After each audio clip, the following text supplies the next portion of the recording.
നമസ്കാരം. കൈപ്പേശ്ശേരി ഗോവിന്ദമ്പുരി. വൈക്കത്തെ മഹാദേവന്റെ അമ്പലത്തെക്കുറിച്ച് കേൾക്കാത്ത ലോകത്താരുമില്ല. കാരണം ദക്ഷിണാമൂർത്തി സ്വഭാവത്തിലുള്ളൊരു ഭഗവാനാണ്. വളരെ വളരെ വളരെ വളരെ വളരെ അതായത് വിദ്യയ്ക്കും കലയ്ക്കും ജ്ഞാനത്തിനും ഇതുപോലൊരു ഭഗവാനില്ല. രോഗശാന്തിക്കും ദുരിതത്തിനും ഐശ്വര്യത്തിനും ഇതുപോലൊരു ഭഗവാനില്ല. ഒന്നും പറയണ്ട. വൈക്കത്തപ്പനെ കുറിച്ച് ഇങ്ങനെ പറഞ്ഞാൽ തീരില്ലാത്ത അത്രയും കഥകളുണ്ട്. അതുകൊണ്ട് തന്നെ വൈക്കത്തപ്പൻ കേൾക്കാത്ത കേരളത്തിലെന്നല്ല ലോകത്ത് തന്നെ നമ്മുടെ സനാതന വിശ്വാസികൾ ആരും ഉണ്ടാവില്ല. ഈ വൈക്കത്തെ അമ്പലത്തിലെ പ്രാതലൂട്ട്, രാവിലത്തെ പ്രാതലൂട്ടിനെ കുറിച്ചാണ് ഞാൻ സംസാരിക്കുന്നത്. ഈ പ്രാതലൂട്ട്, വൈക്കത്തമ്പലത്തിലെ പ്രാതലൂട്ട് നടത്തിക്കഴിഞ്ഞാൽ നമ്മളെ എന്താഗ്രഹം നടക്കാണ്ടോ ആ ആഗ്രഹത്തിലേക്ക് നമുക്ക് എത്താൻ പറ്റും. എന്ത് ഐശ്വര്യമാണോ നമ്മൾ കാക്ഷിക്കുന്ന ഐശ്വര്യത്തെ എത്താൻ പറ്റും. നമ്മുടെ ഐശ്വര്യത്തിന് വേണ്ടിയും ആഗ്രഹ പൂർത്തീകരണത്തിനും വേണ്ടിയും വൈക്കത്തപ്പന് പ്രാതലൂട്ട് നടത്തുന്നത് അതിഗംഭീരമാണ് എന്നാണ് പറയുന്നത്. ഈ മുട്ടസ് നമ്പൂതിരിക്കാണ് ശരിക്കും പറഞ്ഞാൽ പണ്ടത്തെ കാലം തൊട്ട്, മുട്ടസ് എന്ന് പറഞ്ഞ കുടുംബമാണ്, അവർക്കാണ് വൈക്കത്തെ ഈ അധികാരം, അവിടുത്തെ ഈ ഊട്ടുവരയുടെ. അപ്പം അദ്ദേഹത്തെ അവിടെ മഹാരാജാവ്, തിരുവിതാംകൂറിൽ ആയില്യം തിരുനാൾ മഹാരാജാവ് പലപ്പോഴും വൈക്കത്തെ സദ്യ ഇങ്ങനെ കഴിക്കുകയുണ്ടായി. അപ്പോൾ ഒരിക്കൽ രാജാവിന് ഒരു ഭ്രമം തോന്നി, ഈ വൈക്കത്തമ്പലത്തിലെ അതേപോലെ തന്നെ ഒരു ദിവസം അങ്ങ് കൊട്ടാരത്തിൽ ഭക്ഷണം ഉണ്ടാക്കണം. അങ്ങനെ മുട്ടസമ്പൂരെ വിളിപ്പിച്ചു, കാര്യങ്ങൾ അവതരിപ്പിച്ചു. അദ്ദേഹം പറഞ്ഞു ചെയ്യാമല്ലോ എന്ന് പറഞ്ഞു. രാജകൽപ്പനയാണ്. അദ്ദേഹം കേമായിട്ട് ലിസ്റ്റ് കൊടുത്തു. ലിസ്റ്റിൽ പറഞ്ഞ സാധനങ്ങളൊക്കെ കിട്ടി. മുട്ടസ് നമ്പൂരി ദഹനമൊക്കെ തുടങ്ങി. എല്ലാം ഗംഭീരമായി. ഊണ് കഴിക്കാൻ ഭഗവാൻ ഭക്ഷണം കഴിക്കാൻ വന്നിരുന്നപ്പോൾ വൈക്കത്തമ്പലത്തിൽ കിട്ടുന്ന രുചി കിട്ടണില്ല. എന്താ മുട്ടസ ഇങ്ങനെ? അങ്ങ് ആണല്ലോ അവിടുത്തെ കാര്യങ്ങളുടെ ഉത്തരവാദി, ഇവിടെയും അങ്ങ് തന്നെയാണല്ലോ ചെയ്തേ, അങ്ങ് പറഞ്ഞ സാമഗ്രികളൊക്കെ ഞാൻ എത്തിച്ചു തന്നു, എന്താ പറ്റിയ എന്താവോ? അപ്പം മുട്ടസമ്പൂര് പറഞ്ഞു, മഹാരാജൻ അങ്ങ് ക്ഷമിക്കണം, അങ്ങയുടെ ആ ലിസ്റ്റ് തന്നതിൽ ഏറ്റവും അവസാനം ഞാൻ എഴുതി വെച്ചിട്ടുണ്ടായിരുന്നു വൈക്കത്തെ പോലെ ഒരു അടുക്കള എന്ന് പറഞ്ഞിരുന്നു, അങ്ങ് അതിവിടെ ഇല്ലല്ലോ എന്ന് പറഞ്ഞു. അതിൻ്റെ അർത്ഥം ഇത്രയേ ഉള്ളൂ. വൈക്കത്തമ്പലത്തിൽ നടക്കുന്ന ദഹനങ്ങളിൽ ഈ അന്നപ്രാതലിന് ഉച്ചയ്ക്കാണെങ്കിലും പ്രാതലിൻ്റെ ആണെങ്കിലും അന്നദാനത്തിനുള്ള ദഹനപ്പുരയിലെ ശിവശക്തിയുടെ പൂർണ്ണമായ സാന്നിധ്യം ഉൾക്കൊണ്ടു മഹാദേവൻ്റെയും പാർവതീദേവിയുടെയും പൂർണ്ണമായി നിൽക്കുന്ന ഐശ്വര്യവും അനുഗ്രഹവും സാന്നിധ്യവും ഉണ്ടെന്നാണ് പറയണേ. പ്രത്യേകിച്ച് പ്രാതലിനും ഉച്ചക്കലത്തെ അന്നദാനത്തിനും മഹാദേവൻ്റെ പൂർണ്ണ സാന്നിധ്യവും ശ്രീപാർവതിയുടെ പൂർണ്ണ സാന്നിധ്യവും അവിടെ ഉണ്ട് എന്ന് പറയുന്നത്.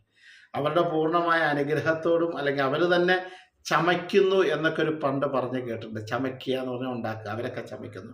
അപ്പം അത്രയ്ക്ക് കേമായിട്ടുള്ള രുചിയാണ് വൈക്കത്തമ്പലത്തിലെ അന്നദാനത്തിനും പ്രാതലിനൊക്കെ.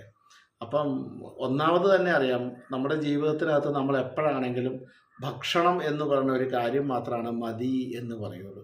മറ്റൊരു സാധനം നമ്മൾ മതി എന്ന് പറയാറില്ല, ഭക്ഷണമാണല്ല. അപ്പം അന്നദാനം എന്ന് പറഞ്ഞാൽ വളരെ കേമാണ്, വളരെ ഗംഭീരമാണ്. അന്നദാനം നടത്തുന്നത് അതിഗംഭീരം.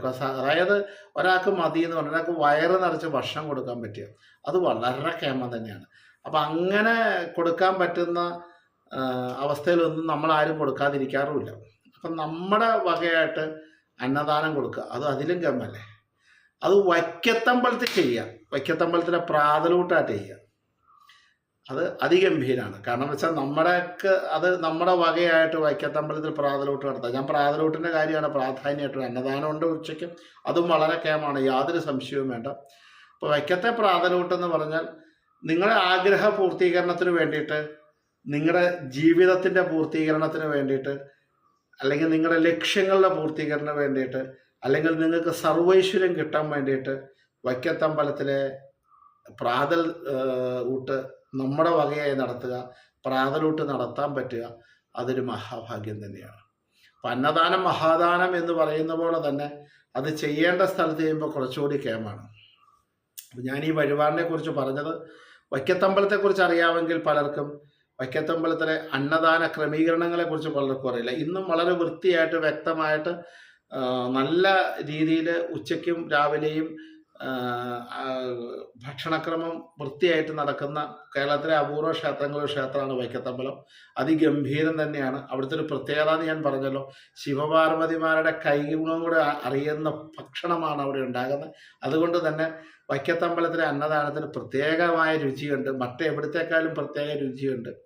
വൈക്കത്തമ്പലത്തിലെ പ്രാതലൂട്ട് നമ്മുടെ വകയായി, കുടുംബത്തിൻ്റെ വകയായി നടത്തുക, വൈക്കത്തമ്പലത്തിൽ ഭജനയിരിക്കുക, വൈക്കത്തമ്പലത്തിൽ മഹാദേവനെ പ്രാർത്ഥിക്കുക.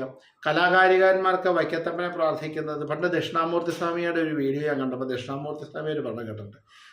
വൈക്കത്തമ്പലത്തിലെ മഹാദേവനെ പ്രാർത്ഥിച്ചു തുടങ്ങിയ പിന്നെയാണ് അദ്ദേഹമായി എന്നൊരിക്കൽ ഞാനിങ്ങനെ അദ്ദേഹത്തിൻ്റെ തന്നെ ഒരു ടോക്കിൽ ഞാൻ കേട്ടിട്ടുണ്ട്. എന്ന് പറഞ്ഞ പോലെ കലാകാരന്മാരായി നിൽക്കുന്ന ആൾക്കാർക്ക് വൈക്കത്തമ്പലത്തിന് വൈക്കത്തെ ഭഗവാനെ പ്രാർത്ഥിക്കുകയും നാമം ജപിക്കുന്നതും വളരെ കേമാണ്. നമ്മുടെ ഐശ്വര്യത്തിനും ഇതൊക്കെ കാരണത്തിന് വേണ്ടിയിട്ടാണ് ഞാൻ ഈ പ്രാതൽ വഴിപാട് പറഞ്ഞത്.